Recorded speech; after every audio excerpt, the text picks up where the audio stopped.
السلام علیکم dear viewers, آج کی ویڈیو میں ہم جانیں گے بگ تھیوری کے بارے میں کہ بگ بینگ تھیوری کیا تھی، کس سائنٹسٹ نے اس کو ڈسکور کیا اور کیسے کیا۔ تو یہ سارا انفارمیشن ہم آج کی ویڈیو میں حاصل کریں گے۔ فرینڈز، ویڈیو سٹارٹ کرنے سے پہلے اگر آپ ہمارے چینل پر نئے ہیں یا ابھی تک آپ نے ہمارے چینل کو سبسکرائب نہیں کیا، so please subscribe our channel. Now let's start our today's video. تو سب سے پہلے ہم جان لیتے ہیں کہ بگ بینگ تھیوری کیا ہے۔ تو 13.7 بلین سالوں پہلے، یعنی تقریباً 13.7 بلین سالوں پہلے ہماری یونیورس جو تھی تو وہ وجود میں آئی، ٹھیک ہے۔ اب یہ کیسے وجود میں آئی؟ تو 13.7 بلین سالوں پہلے ایک ببل پارٹیکل تھا، ایک ہاٹ ببل پارٹیکل تھا، اور اس ببل پارٹیکل کا سائز ایک پن ہیڈ سے بھی چھوٹا تھا، پن ہیڈ سے بھی اس کا سائز چھوٹا تھا، اور وہ جو پارٹیکل تھا تو وہ بلاسٹ ہو گیا، ٹھیک ہے، ایک بڑے بینگ ساؤنڈ کے ساتھ وہ بلاسٹ ہو گیا۔ بینگ جو ہوتا ہے ایک لاؤڈ ساؤنڈ ہوتا ہے، اسے ہم بینگ کہتے ہیں۔ تو وہ بہت بڑے ساؤنڈ کے ساتھ بلاسٹ ہو گیا، اور اس ہاٹ ببل کے اندر موجود جتنی بھی چیزیں تھیں وہ پھیل گئی، وہ ادھر ادھر پھیل گئی، جو بعد میں جا کے ہماری یونیورس بن گئی، ٹھیک ہے۔ تو اس کو ہم بگ بینگ کہتے ہیں، یعنی جب وہ ہاٹ ببل پارٹیکل بلاسٹ ہوا اس کو ہم بگ بینگ کہتے ہیں، ٹھیک ہے۔ تو یہ بگ بینگ تھیوری ہے۔ اب بگ بینگ تھیوری کو کس نے ڈسکور کیا؟ تو بگ بینگ تھیوری کو ایک سائنٹسٹ نے ڈسکور کیا جس کا نام ایڈون ہبل تھا، اور اس نے اس کو ڈسکور کیا 1990 میں، یعنی تقریباً 1990 میں ڈسکور کیا۔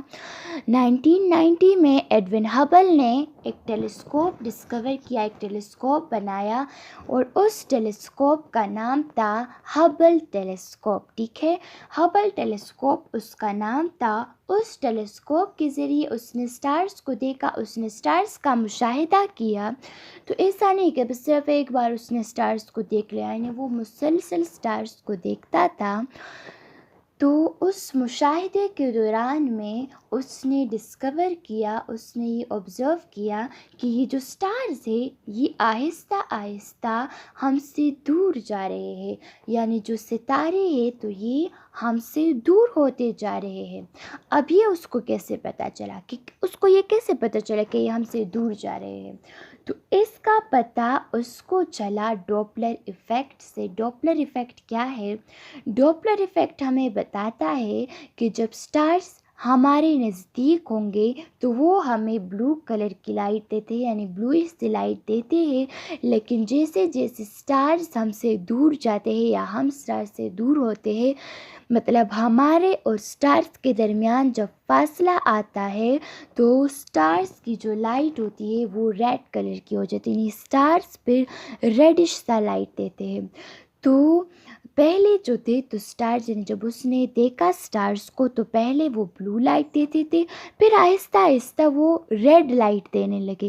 تو اس طرح سے اسے پتہ چلا کہ یہ جو سٹارز ہیں، ستارے ہیں، یہ ہماری پلانٹ سے دور ہوتے جا رہے ہیں، ٹھیک ہے۔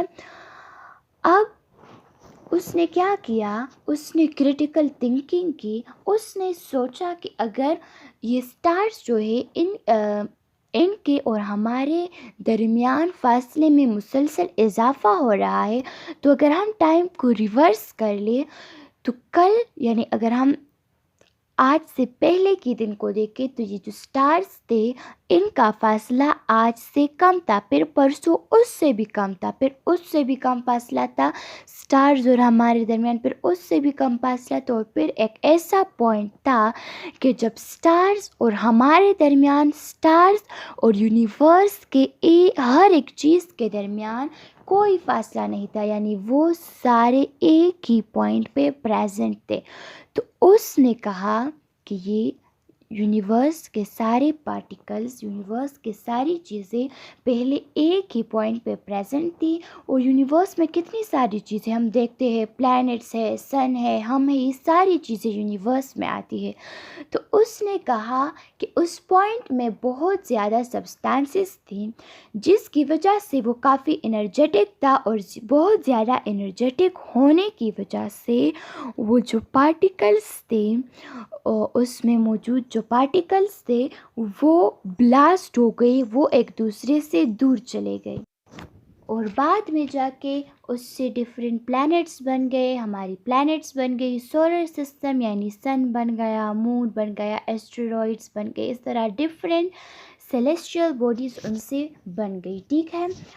اور یہ جو سیلیسٹیل باڈیز ہے تو یہ جو ہے یہ مسلسل دور ہوتے جا رہے ہیں، یعنی مسلسل یہ ہم سے دور ہوتے جا رہے ہیں، ٹھیک ہے۔ اسی لیے جو یونیورس کا سائز ہے وہ بھی وقت کے ساتھ ساتھ بڑھتا ہے، ٹھیک ہے دوستو۔ سو فرینڈس، یہ تھی ہماری آج کی ویڈیو، جس میں ہم نے جان لیا کہ بگ بینگ تھیوری کیا ہے، کس نے اس کو ڈسکور کیا اور کیسے ڈسکور کیا۔ چلیے فرینڈس، ملتے ہیں نیکسٹ ویڈیو میں، تب تک آپ اپنا خیال رکھیے، والسلام۔